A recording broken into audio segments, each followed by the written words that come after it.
மூல நட்சத்திரம், ஆயிலி நட்சத்திரம், மக நட்சத்திரம். இது 3க்கும் ஒரு சம்மந்தம் இருக்கு. இப்போ பாருங்க, அ இது வந்து மதுரையில நடந்தது.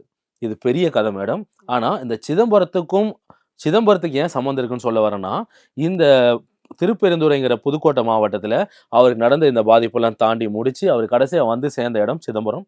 தில்லை நடராஜர் கோயில் பக்கத்தில. அங்க என்ன பண்ணியிருக்காருன்னா, அ ஒரு பரண மாரி அமைச்சு, அதுக்கு மேல குடில் அமைச்சு தங்கியிருக்காரு. அந்த இடத்துல அவர் திருவாசகத்த பாடியிருக்காரு. அப்போ அந்த வழியா சிவபெருமான் வந்தாரு. எப்படின்னா, அடியாராவோ, அந்தணராவோ அதுக்கு பதில் இல்ல. ஆனா, அந்தணரா வந்தார்ன்னு சொல்லி தான் குறிப்பு இருக்கு. அதே மாணிக்கவாசகர் பரணசாலைன்னு சிதம்பரத்தில ஒரு கோயில் இருக்கு. அந்த ஆத்மநாத சுவாமி அதுக்கு பெயரும். தில்லை திருப்பெருந்துறை. சிதம்பரத்தில இது இப்படி ஒரு இடம் இருக்கு. அந்த இடத்துல 2 கல்வெட்டு கற்சிலைகள் இருக்கு. அந்த சிலை வந்து எத குறிக்குதுன்னா, சிவபெருமான் அடியாரா வந்திருக்காரு.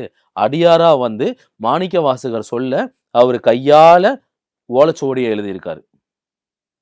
என்ன எழுதுனா சிவபுராணம். சிவபுராணம். நமச்சிவாய வாழ்க, நாதன் தாழ் வாழ்க. இந்த வாசகம், இந்த அமைப்பு இருக்கு இல்லைங்களா?